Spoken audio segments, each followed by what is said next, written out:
di antara padang pasir tandus dan dinding-dinding masjid suci, terdapat kisah luka yang tak mudah terhapus dari benak umat Islam. Penghancuran pusara makam keluarga dan sahabat Nabi Muhammad SAW. Peristiwa ini bukan hanya tragedi arsitektural, tetapi pilunya sejarah, hancurnya cinta, dan diamuknya warisan Islam oleh fanatisme tafsir. Tahun 1925, di Madinah Al-Munawwarah, kota suci tempat Nabi Muhammad dimakamkan, terjadi sebuah peristiwa memilukan yang hingga hari ini masih menyisakan kepedihan bagi jutaan hati umat Islam. Di pemakaman Jannatul Baqi yang selama berabad-abad menjadi tempat peristirahatan mulia bagi para ahlul bait dan sahabat Nabi, buldozer Wahabi datang bukan untuk merawat, tapi untuk meratakan. Dengan dalih memurnikan tauhid dan menghapus kemusyrikan, mereka menghancurkan bangunan-bangunan indah di atas makam Fatimah Az-Zahra, putri tercinta Rasulullah, dihormati oleh seluruh umat Islam. Hasan bin Ali, cucu sulung Nabi, yang menjadi simbol perdamaian dan kecintaan terhadap umat. Imam Zainal Abidin, Imam Muhammad Al-Baqir, Imam Ja'far Asy-Syadiq, para pemimpin ilmu dan spiritualitas Islam. Dan juga para istri Rasulullah, para sahabat besar, dan tokoh-tokoh yang dahulu menjadi pelita zaman awal Islam.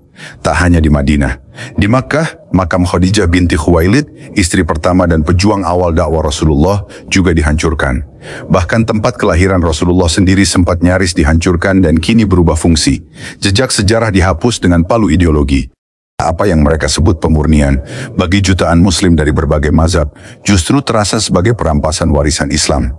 Islam memang menolak pengultusan berlebihan terhadap kuburan, tetapi penghormatan kepada para kekasih Allah bukanlah syirik, melainkan adab. Seperti kita mencium tangan ibu, bukan karena kita menyembahnya, tapi karena kita tahu betapa sucinya cinta dan jasa yang melekat padanya.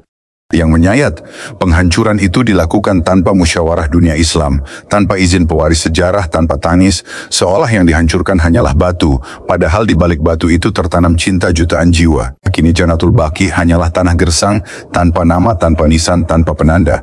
Para peziarah hanya bisa berdiri dari kejauhan, berdoa dalam diam, menangis dalam bisu. Sementara itu, tak jauh dari pusara-pusara yang dihancurkan, berdiri hotel-hotel megah, mal dan menara jam raksasa, simbol modernitas yang ironisnya dibangun di atas reruntuhan warisan rohani. Peristiwa ini adalah luka kolektif yang belum sembuh. Ia menjadi saksi bahwa ideologi yang kaku bisa menjadi lebih merusak daripada penjajahan. Ia mengingatkan kita bahwa Islam bukan sekadar hukum yang kering, tetapi juga cinta yang hangat. Dan selama cinta itu masih hidup di dada umat, maka nama Fatimah, Hasan, Khadijah, dan para sahabat agung tak akan pernah lenyap dari sejarah, meski makam mereka telah diratakan oleh tangan kekuasaan.